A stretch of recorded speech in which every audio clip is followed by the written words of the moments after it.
Thank you to my sister Nadia for allowing me to share this platform with you all, and thank you for welcoming myself and my sons into your space.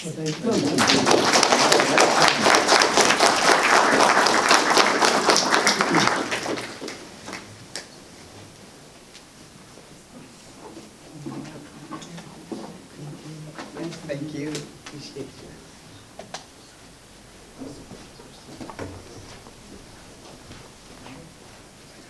Oh, thank you.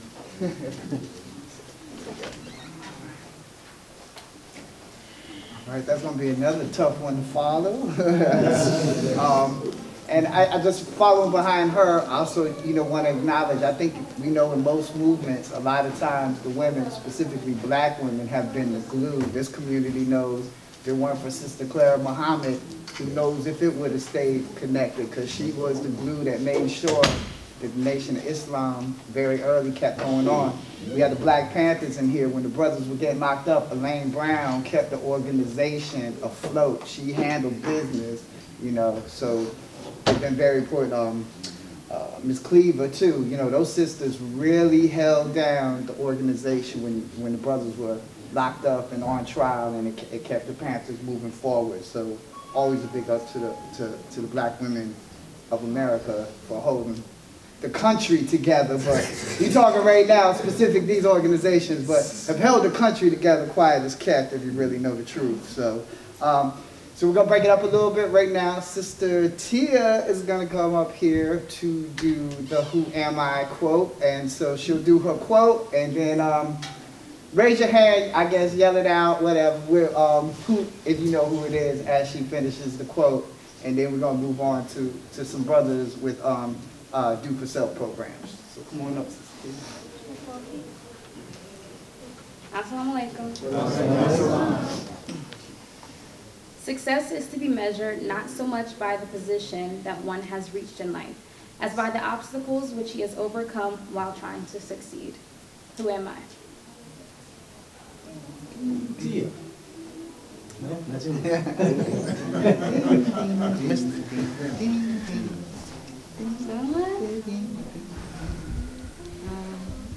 Should I tell you? No. Male or female? Give me a clue. Male. I'm going to give a yes. Okay. Yes, Mandela. No. A little bit more clear. Barack Obama. No.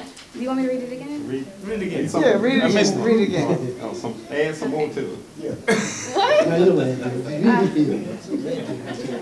what? Okay. Success is to be measured not so much by the position that one has reached in life, as by the obstacles which he has overcome while trying to succeed. I didn't. Somebody back there. No. She said it was male for sure. It's definitely male. Other clues? That's right. There we go.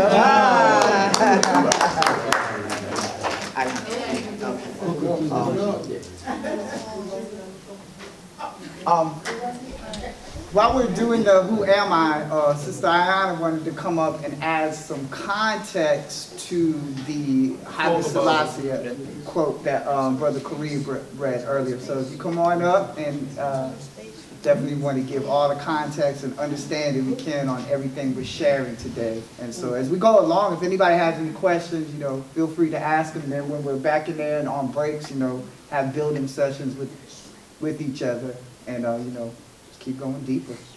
Can I talk without being on the camera? Sure. Definitely right here. I'm gonna get him set up. Okay.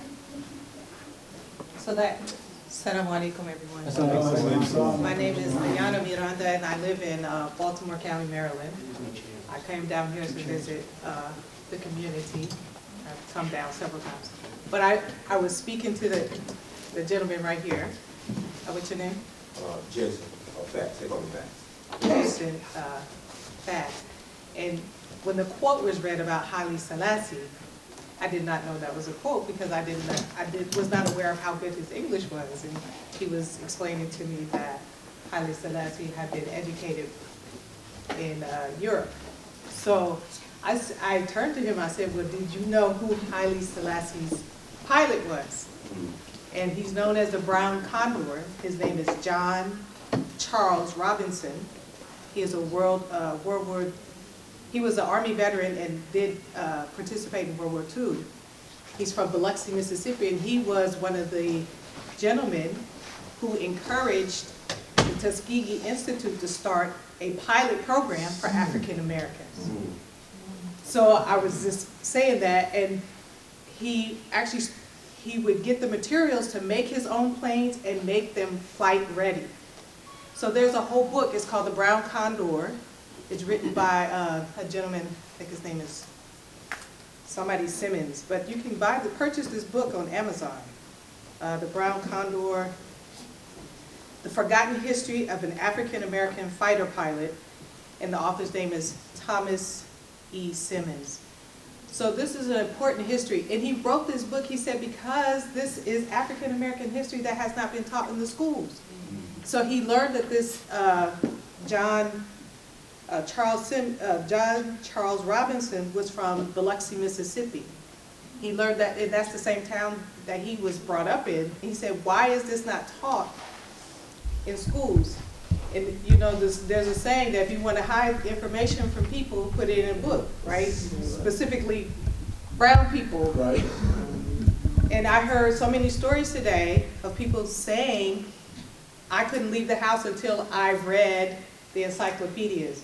I was a mom that took my son to the library, and we read so many books, and we had discussions, you know, about what he read and what did he think.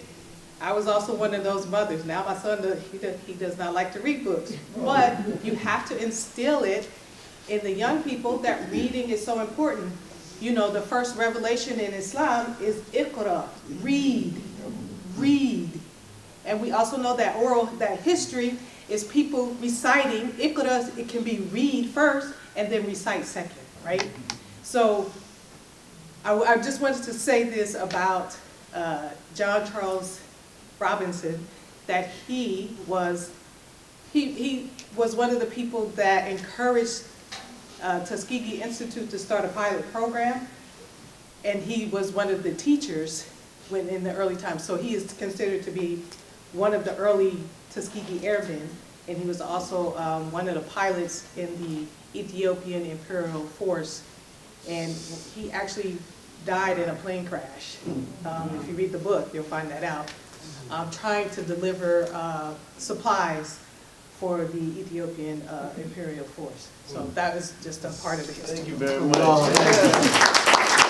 just thought it was some information we needed to know. Yes, sir. So we're going to get ready to move on to the next part of it, which is the do-for-self entrepreneurs. And if I can tell a quick side story, one of the closest friends I have in the world is a brother named Kwame Muzan, who lives in Newark, New Jersey. He's from Elizabeth.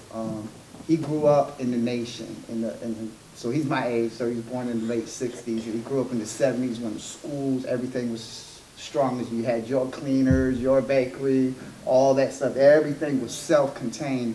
His father was a maintenance man, and because he was doing for self, he would go fix people's refrigerators, air conditioners, and everything.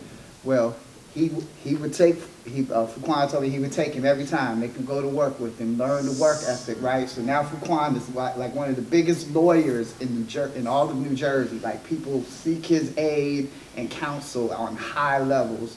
But what he told me was his father did that so much and worked so hard.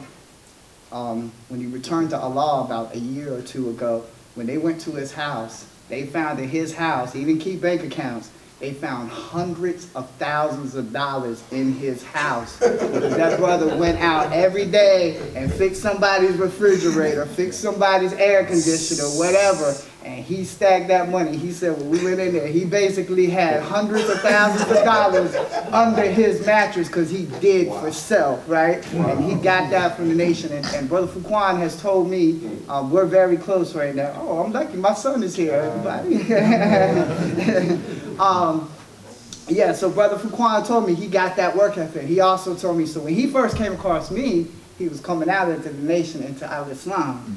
And so when the brothers introduced him, he was like, man, what y'all doing hanging out with this devil? What's going on here? Right. And now we are brothers. We are close. We are the best friends ever. But so as he came into that, but he taught that, he got that lesson from his father. But what he told me was, in that, he said, white people had no effect on how I looked at the world. They didn't bother me. And he said, even when I got to high school and I had to be around them, he said, I looked at them like I can beat them at anything. I'm smarter, I'm faster, I'm strong. These dudes can't do nothing to me. So I think, should have value in what the nation taught and the do for self portion of it. It created people like that, brother. So the sons of these brothers sitting right here have that in them. It's inside of them. Sometimes it doesn't come out, sometimes it does, but it's there. And that is one of the strengths that this community, I think, has given to the world and specifically to Black Americans. So I just wanted to make that little side note before we get ready here. We're going to have some manifestation of that do for self mantra. And we're going to have Brother Karim Azeez and Brother Abdullah Mahdi, right? I'm saying it right? Mahdi. And they're going to come up, they're going to tell you a little bit, probably how this came to them and what they've done with this knowledge of do for self. So the brothers will come up and give their presentation.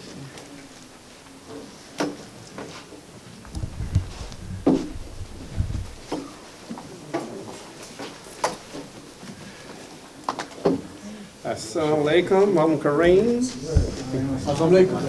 And as the brother was saying, I'm one of the brothers that came up during the Nation of Islam days, and you've been hearing a lot, the word phrase, the nation, and part of doing for self back then it was trying to build a nation, and in a nation you needed all types of businesses, and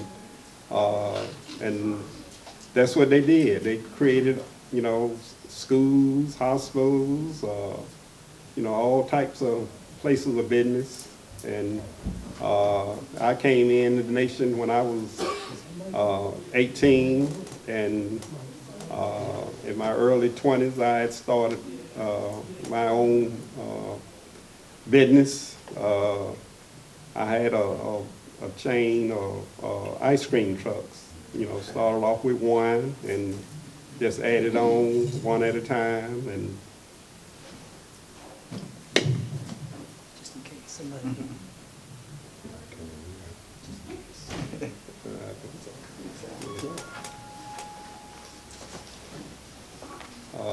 But yeah, back then it taught doing for self, and it taught you how you could start a business if you didn't have no more than a bucket and a water and a rag. You could go around and just wash windows, So you didn't like really need a lot of money to go in business. And even like now, if you just have a vehicle now, you can do Uber driving or deliver package for the stores, that restaurants that had carryouts, and so it's all type of ways of starting, your business, starting a business and doing for self. And doing for self is not necessarily working for yourself. Back then, it taught if you was on a job and you was able to save money every week and not spend every dollar that you spend, which people call working paycheck to paycheck.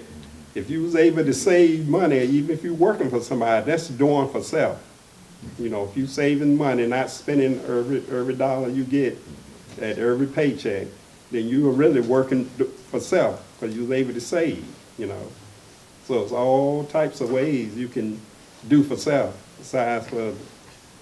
except working for yourself. But yeah, from ice cream trucks, I was able to start, doing construction type work, which was like buying rundown houses and going down to the city. You can go down to the city and buy houses when they auction off the houses from the city, and you can start business by, doing things like this. So it's all types of ways you can do for self, you know.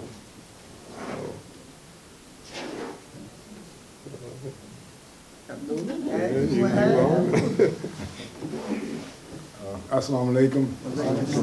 Can everybody, can y'all hear me? Okay.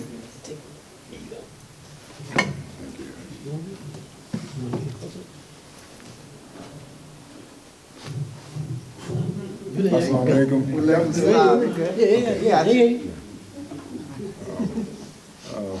That means peace be unto you, means God's peace be unto you.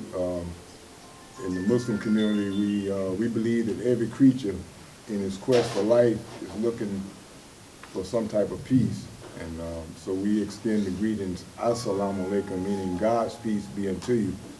Because again, we believe that every creature in his quest for life, he's looking for peace. And we also know that there are many different types of peace. But we believe that there's only one true peace, one absolute peace, and we believe that's God's peace. So we extend those greetings, and we feel like those greetings are most fitting for the whole of creation. My presentation is going to be in two parts, one centered around my family and the other centered around my journey to Islam. I grew up in a business family. My great-grandfather, I never met him, at the turn of the century, from 1899 to 1900, he owned about 300 acres of land, and he was a successful farmer, a construction worker, and a mechanic. And don't ask me how he did it in the time that he came up with. And on this farm, he had Caucasians working with him on the farm. And again, don't ask me how he did it during that time, but he did it, and it's documented. I've seen documentation of his achievements through his will that went on down to me and to my children. No grandchildren at the time the will was presented. But we come from a grassroots family that believed you jump in with both hands and both feet. My family didn't have a lot of education, but they had a lot of drive. They had a lot of willpower. And my first experience with any type of business at all, I was like 7 years old. It was right here in Tadworth, in Portsmouth. I had a paper route in Miami. This was in 1962, at 7 years old. The publisher would set the papers out on the corner at 4 o'clock in the morning. So I would be there either at 4 waiting on him or shortly thereafter. I had my bicycle with the basket on it, and I would take the papers and configure them in a way that you could dispense them to the recipients with rubber bands and that type thing. And it would take me about an hour to do that. It took me about 2 hours to run the route. Now, this was all through the year I did that, but in the summertime, not only did I take papers, I had a lawn care route as well. And at the end of that route, I went and shined shoes in a barber shop. Back in those days, in the early 60s, you know, businesses stayed open late. The barber shop stayed open on Saturday till like 11 o'clock at night. You know, the men were trying to get their hair cut for Sunday service, and they wanted the shoes shine, right? And that was a marquee during our time. Your appearance was everything. And I never forget the first time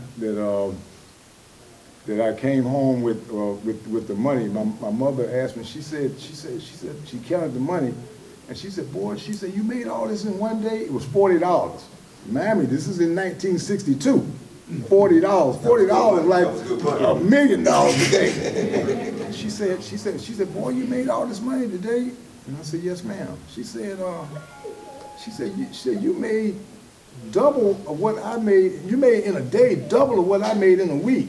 Some of the older ones of y'all remember when the employees paid the employers paid the employee back in the 60s and 50s. They gave you a yellow envelope with all your deductions, well, with your wage rate, the hours, and all the deductions, federal, state, and all that type of thing. And then at the bottom of it was your net pay. And they paid you in cash in this envelope. I know some of y'all probably remember that. Don't act like you just you bored yesterday.